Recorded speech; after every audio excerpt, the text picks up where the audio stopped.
ದಾವಣಗೆರೆಯಲ್ಲಿ 2.5 ತಿಂಗಳ ಹಿಂದಷ್ಟೇ ವೈವಾಹಿಕ ಜೀವನಕ್ಕೆ ಕಾಲಿಟ್ಟಿದ್ದ ನವವಿವಾಹಿತ ಹರೀಶ್ ನೇಣಿಗೆ ಕೊರಳೊಡ್ಡಿದ್ದ. ಆತನ ಸಾವಿನ ಸುದ್ದಿ ಕೇಳಿ ಆತನ ಸ್ನೇಹಿತ ಮತ್ತು ಮುಂದೆ ನಿಂತು ಮದುವೆ ಮಾಡಿಸಿದ್ದ ರುದ್ರೇಶ್ ಕೂಡ ಜೀವ ಬಿಟ್ಟಿದ್ದ. ಈ ಇಬ್ಬರ ಸಾವಿಗೆ ಕಾರಣವಾಗಿದ್ದ ಹರೀಶ್ ಪತ್ನಿ ಆಕೆಯ ಪ್ರಿಯಕರನನ್ನ ಬಂಧಿಸಲು ಸಂಬಂಧಿಕರು ಒತ್ತಾಯಿಸಿದ್ರು. ದಾವಣಗೆರೆ ಪೊಲೀಸರು ಈಗ ಇಬ್ಬರ ಹೆಡೆಮುರಿ ಕಟ್ಟಿದ್ದಾರೆ. ಅದರ ಡೀಟೇಲ್ಸ್ ಇಲ್ಲಿದೆ ನೋಡಿ. ದಾವಣಗೆರೆ ಜಿಲ್ಲೆಯ ಗುಮ್ಮನೂರು ಗ್ರಾಮದ ಹರೀಶ್ ತನ್ನ ಹೊಲದಲ್ಲಿ ನೇಣಿಗೆ ಶರಣಾಗಿದ್ದ. ಆತನ ಸಾವಿನ ವಿಚಾರ ಕೇಳಿ ಮುಂದೆ ನಿಂತು ಮದುವೆ ಮಾಡಿಸಿದ್ದ ಆತನ ಸ್ನೇಹಿತ ರುದ್ರೇಶ್ ಇದಕ್ಕೆಲ್ಲ ನಾನೇ ಕಾರಣ ಅಂತ ಸೂಸೈಡ್ ಮಾಡಿಕೊಂಡಿದ್ದ. ಇವರಿಬ್ಬರ ಸಾವಿನ ಸುದ್ದಿ ಕೇಳಿ ಕೇವಲ ದಾವಣಗೆರೆ ಜಿಲ್ಲೆಯಲ್ಲಿ ಮಾತ್ರವೇ ಅಲ್ಲ, ರಾಜ್ಯಾದ್ಯಂತ ಪತ್ನಿ ಸರಸ್ವತಿ ಮತ್ತು ಪ್ರಿಯಕರ ಕುಮಾರ್ ವಿರುದ್ಧ ಆಕ್ರೋಶ ವ್ಯಕ್ತವಾಗಿತ್ತು. ಡೆತ್ ನೋಟ್ನಲ್ಲಿ ಹಲವರ ಹೆಸರು ಉಲ್ಲೇಖಿಸಲಾಗಿತ್ತು. ಇವರನ್ನ ಬಂಧಿಸಿ ಕಠಿಣ ಶಿಕ್ಷೆ ವಿಧಿಸುವಂತೆ ಜನರು ಆಗ್ರಹಿಸಿದ್ರು.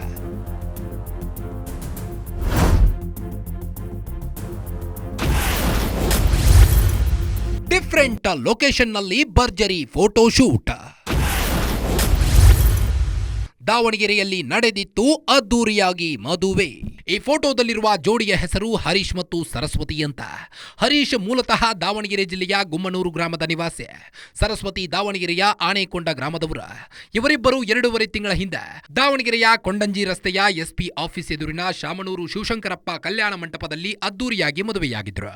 ಮದುವೆಗೂ ಮೊದಲೇ ಭರ್ಜರಿಯಾಗಿ ಫೋಟೋ ಶೂಟ್ ಕೂಡ ಮಾಡಿಸಿಕೊಂಡಿದ್ರು. ಇಬ್ಬರು ಒಪ್ಪಿ ಹಿರಿಯರ ಸಮ್ಮುಖದಲ್ಲಿ ಹೊಸ ಜೀವನಕ್ಕೆ ಕಾಲಿಟ್ಟಿದ್ರು. 2.5 ತಿಂಗಳು ಎಲ್ಲವೂ ಸುಸೂತ್ರವಾಗಿ ನಡೆದುಕೊಂಡು ಹೋಗಿತ್ತು.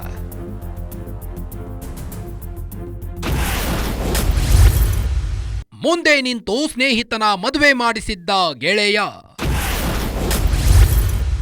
2.5 ತಿಂಗಳ ಬಳಿಕ ಬಯಲು ಅಸಲಿಯತ್ತು. ಹರೀಶ್ಗೆ ರುದ್ರೇಶ್ ಅನ್ನೋ ಸ್ನೇಹಿತನಿದ್ದ. ತನ್ನ ಸ್ನೇಹಿತನಿಗೆ ಒಂದು ಮದುವೆ ಮಾಡಿಸಿ ಜೀವನದಲ್ಲಿ ಸೆಟಲ್ ಮಾಡಬೇಕು ಅನ್ನೋದು ರುದ್ರೇಶ್ ಮಹದಾಸೆಯಾಗಿತ್ತು. ಹೀಗಾಗಿ ತನ್ನ ಸಂಬಂಧಿಯಾದ ಸರಸ್ವತಿಯನ್ನ ಹರೀಶ್ಗೆ ತೋರಿಸಿದ್ದ. ಹರೀಶ್ ಕೂಡ ಸರಸ್ವತಿಯನ್ನ ಮೆಚ್ಚಿದ್ಲು. ಕೊನೆಗೆ ಎರಡೂ ಕಡೆಯವರು ಒಪ್ಪಿ ಮದುವೆ ಮಾಡಿದ್ರು. 2.5 ತಿಂಗಳು ಎಲ್ಲರೂ ಅಂದುಕೊಂಡಂತೆ ಸುಖವಾಗಿ ಜೀವನ ಸಾಗಿಸಿದ್ರು. ಆದರೆ 2.5 ತಿಂಗಳ ಬಳಿಕ ಸರಸ್ವತಿಯ ಅಸಲಿ ಮುಖವಾಡ ಬಯಲಾಗಿತ್ತು. ಮದುವೆಗೆ ಮುಂಚಿನಿಂದ ಆಕೆ ಬೇರೊಬ್ಬ ವ್ಯಕ್ತಿಯನ್ನ ಪ್ರೀತಿಸುತ್ತಿದ್ದಳು ಅನ್ನೋ ವಿಚಾರ ಬೆಳಕಿಗೆ ಬಂದಿತ್ತು. ಆದರೂ ಸಹ ಹರೀಶ್ ಅದನ್ನ ಮನಸ್ಸಿಗೆ ಹಚ್ಚಿಕೊಳ್ಳದೆ ಜೀವನವನ್ನ ಸಾಗಿಸ್ತಿದ್ದ. ಆದರೆ ಆತನ ಬಾಳಲ್ಲಿ ಸರಸ್ವತಿ ಬಿರುಗಾಳಿಯನ್ನೇ ಎಬ್ಬಿಸಿಬಿಟ್ಟಿದ್ದಳು. 2.5 ತಿಂಗಳ ಬಳಿಕ ಪ್ರಿಯಕರನ ಜೊತೆ ಎಸ್ಕೇಪ್. ಮರ್ಯಾದೆ ಹರಾಜಾಗಿದ್ದಕ್ಕೆ ನೊಂದಿದ್ದ ಪತಿ ಹರೀಶ್. ಭರ್ಜರಿ ಫೋಟೋ ಶೂಟ್ ಮಾಡಿಸಿಕೊಂಡು ಅದ್ದೂರಿಯಾಗಿ ಮದುವೆಯಾಗಿದ್ದ ಸರಸ್ವತಿ 2.5 ತಿಂಗಳ ಬಳಿಕ ತನ್ನ ಅಸಲಿ ಮುಖವನ್ನ ತೋರಿಸಿದ್ದಾಳೆ. ದೇವಸ್ಥಾನಕ್ಕೆ ಹೋಗಿ ಬರುತ್ತೇನೆ ಎಂದು ಮನೆಯಿಂದ ಹೊರಬಿದ್ದ ಸರಸ್ವತಿ ತನಗೆ ಮದುವೆಯಾಗಿದೆ ಅನ್ನೋದನ್ನ ಕೂಡ ಮರೆತು ಕುಮಾರ್ ಅನ್ನೋ ವ್ಯಕ್ತಿಯ ಜೊತೆ ಎಸ್ಕೇಪ್ ಆಗಿದ್ಲು. ಯಾವಾಗ ಸರಸ್ವತಿ ಪ್ರಿಯತಮನ ಜೊತೆ ಎಸ್ಕೇಪ್ ಆದ್ಲು, ಇಡೀ ಊರಿಗೆ ಈ ವಿಚಾರ ಗೊತ್ತಾಗಿತ್ತು. ಮದುವೆಯಾದ 2.5 ತಿಂಗಳಿಗೆ ಪತ್ನಿ ಬೇರೊಬ್ಬನ ಜೊತೆ ಪರಾರಿಯಾಗಿದ್ದಾಳೆ ಅನ್ನೋ ವಿಚಾರ ಅರಿತ ಹರೀಶ್ ವಿಚಲಿತನಾಗಿದ್ದ. ಊರಲ್ಲಿ ಮಾನ ಮರ್ಯಾದೆ ಹರಾಜಾಯಿತು ಅನ್ನೋ ಚಿಂತೆಗೆ ಬಿದ್ದಿದ್ದ.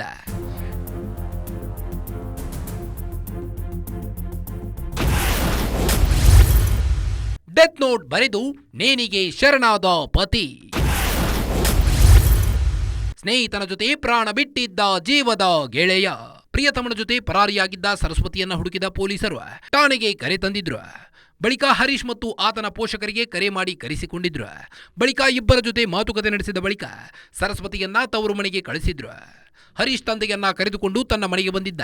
ಇದಾದ ಬಳಿಕ ಸರಸ್ವತಿ ಹರೀಶ್ಗೆ ಕರೆ ಮಾಡಿ ಪ್ರಾಣ ಬೆದರಿಕೆ ಹಾಕ್ತಿದ್ಲಂತೆ. ಇದನ್ನ ಮನೆಯವರ ಬಳಿ ಕೂಡ ಆತ ಹೇಳಿಕೊಂಡಿದ್ದ. ಸರಸ್ವತಿ ಮಾವ ಗಣೇಶ್, ಸರಸ್ವತಿ ಚಿಕ್ಕಮ್ಮ ಆಂಜಿನಮ್ಮ ಅನ್ನೋರು ಪದೇ ಪದೇ ಹರೀಶ್ಗೆ ಪ್ರಾಣ ಬೆದರಿಕೆ ಹಾಕ್ತಿದ್ರು. ಹೀಗಂತ ಹರೀಶ್ ಡೆತ್ ನೋಟ್ನಲ್ಲಿ ಬರೆದಿಟ್ಟು ನೇಣಿಗೆ ಶರಣಾಗಿದ್ದ. ತನ್ನ ಸ್ನೇಹಿತನ ಸಾವಿನ ಸುದ್ದಿ ತಿಳಿದ ರುದ್ರೇಶ್ ವಿಷ ಕುಡಿದು ಆತ್ಮಹತ್ಯೆಗೆ ಯತ್ನಿಸಿದ್ದ. ಆತನನ್ನ ಆಸ್ಪತ್ರೆಗೆ ಸೇರಿಸಲಾಗಿತ್ತು. ಆದರೆ ಚಿಕಿತ್ಸೆ ಫಲಕಾರಿಯಾಗದೆ ಆತ ಕೂಡ ಪ್ರಾಣ ಬಿಟ್ಟಿದ್ದಾನೆ. ಇಬ್ಬರ ಸಾವಿಗೆ ಕಾರಣರಾದವರ ಬಂಧನಕ್ಕೆ ಆಗ್ರಹ. ಡೆತ್ ನೋಟ್ನಲ್ಲಿ ಬರೆದಿರುವಂತೆ ಶಿಕ್ಷೆ ಕೊಡಿಸಿ. ಸರಸ್ವತಿ ಮತ್ತು ಕುಮಾರ್ ಸುಮಾರು ವರ್ಷಗಳಿಂದ ಪ್ರೀತಿ ಮಾಡ್ತಿದ್ರಂತೆ. ಮದುವೆಗೆ ಮುಂಚೆ ಸರಸ್ವತಿ ಈ ವಿಚಾರವನ್ನ ಹರೀಶ್ ಮತ್ತು ರುದ್ರೇಶ್ಗೆ ತಿಳಿಸಬಹುದಿತ್ತು. ಆದರೆ ಆಕೆ ಹಾಗೆ ಮಾಡಿರಲಿಲ್ಲ. ಬದಲಿಗೆ ತನ್ನ ಸೋದರ ಮಾವ ರುದ್ರೇಶ್ ತೋರಿಸಿದ ಹರೀಶ್ ನನ್ನ ಮೆಚ್ಚಿ ಮದುವೆಯಾಗಿದ್ಲು. ಅಲ್ಲದೆ ಮದುವೆಗೂ ಮೊದಲು ಭರ್ಜರಿ ಫೋಟೋ ಶೂಟ್ ಕೂಡ ಮಾಡಿಸಿದ್ಲು. ಈಗ ಮದುವೆಯಾಗಿ ಕೇವಲ 2.5 ತಿಂಗಳಿಗೆ ಪ್ರಿಯತಮನ ಜೊತೆ ಎಸ್ಕೇಪ್ ಆಗಿದ್ಲು. ಆಕೆ ಹೊರಟು ಹೋಗಿದ್ರು ಏನೂ ಆಗ್ತಿರ್ಲಿಲ್ಲ. ಆದರೆ ಆಕೆಯ ಪ್ರಿಯತಮ ಕುಮಾರ್ ಹರೀಶ್ಗೆ ಕಿರುಕುಳ ಕೊಟ್ಟಿದ್ದ. ಇದರಿಂದ ಮನನೊಂದು ಹರೀಶ್ ಸಾವಿಗೆ ಶರಣಾಗಿದ್ದ. ಆತನ ಜೊತೆಗೆ ರುದ್ರೇಶ್ ಕೂಡ ಪ್ರಾಣ ಬಿಟ್ಟಿದ್ದ.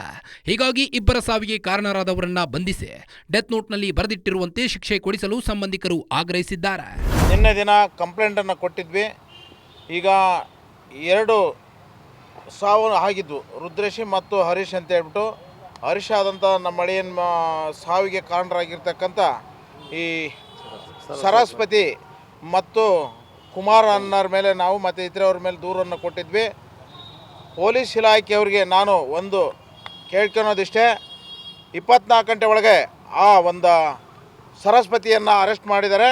ಇನ್ನೊಬ್ಬ ಏನು ಖತರ್ನಾಯಕ ಕುಮಾರ್ ಅಂತ ಏನಿದ್ರಲ್ಲ ಅವನು ಕೂಡ ಬಂಧಿಸಬೇಕು ಅಂತ ನಮ್ಮ ಒತ್ತಾಯ ಇದೆ. ಇವತ್ತು ಇವರು ಹುಲಿಕಟ್ಟೆಯಲ್ಲಿ ಇದರಂಥ ಮಾಹಿತಿ ಬಂದಿತ್ತು. ಇವ್ರದೇ ಆದಂಥ ಒಂದು ಪೊಲೀಸ್ ಇಲಾಖೆ ತಂಡ ಹುಲಿಕಟ್ಟಿಗೆ ಹೋಯಿತು. ಅದಾದ ನಂತರದಲ್ಲಿ ಮತ್ತೆ ಇನ್ನೊಂದು ನಂಬರನ್ನು ಟ್ರ್ಯಾಕ್ ಮಾಡಿ ಎಲೆಬೇತೂರಲ್ಲಿ ಈ ಮಹಿಳೆಯನ್ನು ಅರೆಸ್ಟ್ ಮಾಡಿದ್ದಾರೆ. ಸಂಬಂಧಿಕರ ಮನೆಯಲ್ಲೇ ಇದ್ಲು, ಒಟ್ಟು ಎಲೆಬೇತೂರಲ್ಲಿ ಆ ಹುಡುಗಿನೂ ಅರೆಸ್ಟ್ ಮಾಡಿದ್ದಾರೆ. ಡೆತ್ ನೋಟಲ್ಲಿ ಏನೋ ಹೆಸರನ್ನು ಬರೆದಿದ್ದಾರ ಅವರೆಲ್ಲರಿಗೂ, ಯಾಕಂದರೆ ಇಂಥ ಯುವಕರಿಗೆ ಮೋಸ ಆಗಬಾರ್ದು. ಪದೇ ಪದೇ ಈ ಮಹಿಳೆಯರು ಒಳ್ಳೆಯರು ಅಂತೇಳಿ ಇಂಥ ಯುವಕರು ಬಲಿ ಆಗ್ತಿದ್ದಾರೆ. ಈ ಡೆತ್ ನೋಟಲ್ಲಿ ಏನು ಬರೆದಿರ್ತಕ್ಕಂಥ ಪ್ರತಿಯೊಬ್ಬರಿಗೂ ಕೂಡ ಶಿಕ್ಷೆ ಆಗಬೇಕು. ಇನ್ನು ಯಾವುದೇ ಯುವಕರಿಗೆ ಈ ರೀತಿ ಅನ್ಯಾಯ ಆಗಬಾರ್ದು ಅಂತ ನಾನು ಓದ್ತಾ ಇದ್ದೆ. 24 ಗಂಟೆಯೊಳಗೆ ಸರಸ್ವತಿ, ಶಿವಕುಮಾರ್ ಅರೆಸ್ಟ್. ಇಬ್ಬರಿಗೂ ನ್ಯಾಯಾಂಗ ಬಂಧನ ವಿಧಿಸಿದ ಕೋರ್ಟ್. ಇಬ್ಬರು ಅಮಾಯಕರ ಸಾವಿಗೆ ಕಾರಣವಾದ ಸರಸ್ವತಿ ಮತ್ತು ಆಕೆಯ ಪ್ರಿಯಕರ ಕುಮಾರ್ ಅಲಿಯಾಸ್ ಶಿವಕುಮಾರ್ ಇವರಿಬ್ಬರ ವಿರುದ್ಧ ಸಾರ್ವಜನಿಕ ವಲಯದಲ್ಲಿ ಭಾರೀ ಆಕ್ರೋಶ ವ್ಯಕ್ತವಾಗಿತ್ತು. ಮದುವೆಯಾದ 2.5 ತಿಂಗಳಿಗೆ ಇಬ್ಬರ ಜೀವ ಹೋಗಲು ಕಾರಣರಾದವರ ವಿರುದ್ಧ ಕ್ರಮ ಕೈಗೊಳ್ಳಲು ಜನ ಆಗ್ರಹಿಸಿದ್ರು. ದಾವಣಗೆರೆ ಪೊಲೀಸರು ಕೂಡ ಈ ನಿಟ್ಟಿನಲ್ಲಿ ಸೂಕ್ತ ಕ್ರಮ ಕೈಗೊಂಡಿದ್ದಾರೆ. ದಾವಣಗೆರೆ ಜಿಲ್ಲೆಯ ಎಲೆಬೇತೂರಿನ ತಮ್ಮ ಸಂಬಂಧಿಕರ ಮನೆಯಲ್ಲಿ ತಲೆಮರೆಸಿಕೊಂಡಿದ್ದ ಸರಸ್ವತಿಯನ್ನ ಬಂಧಿಸಿದ್ದಾರೆ. ಜೊತೆಗೆ ಆಕೆಯ ಪ್ರಿಯಕರ ಕುಮಾರ್ ಅಲಿಯಾಸ್ ಶಿವಕುಮಾರ್ನನ್ನ ಕೂಡ ಬಂಧಿಸಿ ಪೊಲೀಸರು ಜೈಲಿಗಟ್ಟಿದ್ದಾರೆ. ಪಟ್ಟಂತೇನಗೆರೆ ಗ್ರಾಮಾಂತರ ಪೊಲೀಸ್ ಠಾಣಾ ವ್ಯಾಪ್ತಿಯಲ್ಲಿ SC/ST prevention of atrocity act ಅಡಿಯಲ್ಲಿ 2 ಪ್ರಕರಣಗಳನ್ನು ದಾಖಲು ಮಾಡಿದ್ದೇವೆ. ನಿನ್ನೆ ಇದರಲ್ಲಿ ನಿಮಗೆ ಗೊತ್ತಿದೆ, ಆ ಕೇಸ್ನಲ್ಲಿ 2 ಮರಣ ಹೊಂದಿದ್ದಾರೆ, 2 ಆತ್ಮಹತ್ಯೆಯನ್ನು ಮಾಡಿಕೊಂಡಿರೋದು ಕಂಡು ಬಂದಿದೆ. ಸೊ ಅದರ 2 ಕಡೆಯಿಂದನೂ ಕೂಡ ಕೇಸನ್ನು ಕೊಟ್ಟಿದ್ದಾರೆ. ಹಾಗಾಗಿ ಈಗಾಗಲೇ ಪ್ರಕರಣವನ್ನು ದಾಖಲು ಮಾಡಿಕೊಂಡು DYSP ಗ್ರಾಮಾಂತರ ಉಪವಿಭಾಗರವರು ತನಿಖೆಯನ್ನು ಆರಂಭಿಸಿದ್ದಾರೆ. ಅವರು ಕಾಣೆ ಆಗಿದ್ದಾರೆ ಅಂತ ಕಂಪ್ಲೇಂಟು ಕೊಟ್ಟಿದ್ದಾರೆ. ನಾವು ಕಂಪ್ಲೇಂಟು ಕೂಡ ದಾಖಲು ಮಾಡಿದ್ದೇವೆ. ಅವರಿಗೆ ಕರೆಸಿ ಅವ್ರಿಗೆ ಮಾತು ಕೂಡ ಆಡಿಸಿದ್ದೇವೆ. ಬಟ್ ಇವಾಗ ನಮ್ಗೆ ಇದುವರೆಗೆ ತಿಳಿದು ಬಂದ ಮಾಹಿತಿ ಪ್ರಕಾರ ಅವ್ರಿಗೆ ಈ ಹಿಂದೆ ಈಗಾಗಲೇ ಬೇರೆಯವ್ರಿಗೆ ಕೂಡ ಪ್ರೀತಿಸಿರ್ತಾರೆ. ಹಾಗಾಗಿ ಇದರ ವಿಚಾರವಾಗಿ ಅವರ ಗಂಡನಿಗೆ ಮನಸ್ತಾಪ ಆಗಿದೆ. ಅವನಿಗೆ ನಾನು ಮನವೊಲಿಸಿ ಮದುವೆ ಮಾಡಿದ್ದೀನಿ ಅಂತ ಹೇಳಿಬಿಟ್ಟು ಹುಡುಗಿಯ ಮಾವನಿಗೆ ಕೂಡ ಬೇಜಾರಾಗಿದೆ. ಹಾಗಾಗಿ ಈ ಹರೀಶ ಮತ್ತು ರುದ್ರೇಶ ಅಂತ ಹೇಳಿ ಇಬ್ಬರು ಕೂಡ ಮನನೊಂದು ಆತ್ಮಹತ್ಯೆಯನ್ನು ಮಾಡಿಕೊಂಡಿದ್ದಾರೆ. ಸೊ ಈಗಾಗಲೇ ಪ್ರಕರಣವನ್ನು ದಾಖಲು ಮಾಡಿಕೊಂಡು ತನಿಖೆಯನ್ನು ಮಾಡ್ತಾ ಇದ್ದೇವೆ. ಮತ್ತು ಮುಂದಿನ ತನಿಖಾ ಕ್ರಮಗಳು ಏನಿದೆ ಅದನ್ನೆಲ್ಲವನ್ನು ಮಾಡ್ತೇವೆ. ಹಾಗೆ ನಾವಿನ್ನೂ ವಿಚಾರ ಮಾಡಬೇಕು ಅದು ಏನಂತ ಹೇಳಿ. ಅದು ಇವಾಗ ತನಿಖೆಯಲ್ಲಿ ಅದ್ರ ಬಗ್ಗೆ ಗೊತ್ತಾಗ್ತದೆ. ಅಲ್ಲ, ಅವರು ಬೇರೆಯವ್ರಿಗೆ ಪ್ರೀತಿಸ್ತಾ ಇದ್ರು, ಅವ್ರ ಜೊತೆಯಲ್ಲಿ ಹೋಗಿದ್ರು, ಹಾಗಾಗಿ ವಾಪಸ್ ಕರ್ಕೊಂಡು ಬಂದು ಪುನಃ ಅವ್ರು ಮನವೊಲಿಸುವಂತೆ ಮಾಡಿದ್ರು. ಬಟ್ ಹುಡುಗನಿಗೆ ಇದ್ರ ಬಗ್ಗೆ ಮನನೊಂದು ಆತ್ಮಹತ್ಯೆಯನ್ನು ಮಾಡಿಕೊಂಡಿದ್ದಾರೆ ಅಂತ ಹೇಳಿ ನಮ್ಗೆ ಇದುವರೆಗೆ ತಿಳಿದು ಬಂದಿದೆ. ತಲೆಮರೆಸಿಕೊಂಡಿರುವ ಇನ್ನಿಬ್ಬರಿಗಾಗಿ ತೀವ್ರ ಶೋಧ.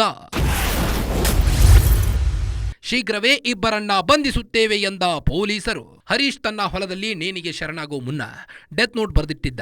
ಇದರಲ್ಲಿ ಸರಸ್ವತಿ, ಆಕೆಯ ಮಾವ ಗಣೇಶ್, ಚಿಕ್ಕಮ್ಮ ಆಂಜಿನಮ್ಮ ಹೆಸರನ್ನ ಬರೆದಿದ್ದಾನೆ. ಸರಸ್ವತಿ, ಗಣೇಶ್, ಆಂಜಿನಮ್ಮ ಸೇರಿಕೊಂಡು ನನಗೆ ವಿಪರೀತ ಹಿಂಸೆ ಕೊಟ್ಟಿದ್ದಾರೆ. ನಾನು ನೇಣಿಗೆ ಶರಣಾಗಲು ಇವರೇ ಕಾರಣ ಅಂತ ಬರೆದಿದ್ದಾನೆ. ಅಲ್ಲದೆ ಅವರಿಗೆ ತಕ್ಕ ಶಿಕ್ಷೆಯಾಗುವಂತೆ ನೋಡಿಕೊಳ್ಳಿ.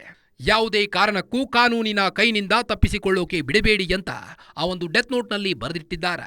ಈಗ 4ರಲ್ಲಿ ಇಬ್ಬರನ್ನ ಪೊಲೀಸರು ಬಂಧಿಸಿದ್ದಾರೆ. ಇನ್ನಿಬ್ಬರು ತಲೆಮರೆಸಿಕೊಂಡಿದ್ದಾರೆ. ಹೀಗೆ ತಲೆಮರೆಸಿಕೊಂಡಿರುವ ಆರೋಪಿಗಳಿಗಾಗಿ ಪೊಲೀಸರು ಬಲೆ ಬೀಸಿದ್ದಾರೆ. ಶೀಘ್ರದಲ್ಲೇ ಅವರನ್ನ ಬಂಧಿಸುತ್ತೇವೆ ಅನ್ನೋ ವಿಶ್ವಾಸವನ್ನ ಪೊಲೀಸರು ವ್ಯಕ್ತಪಡಿಸಿದ್ದಾರೆ.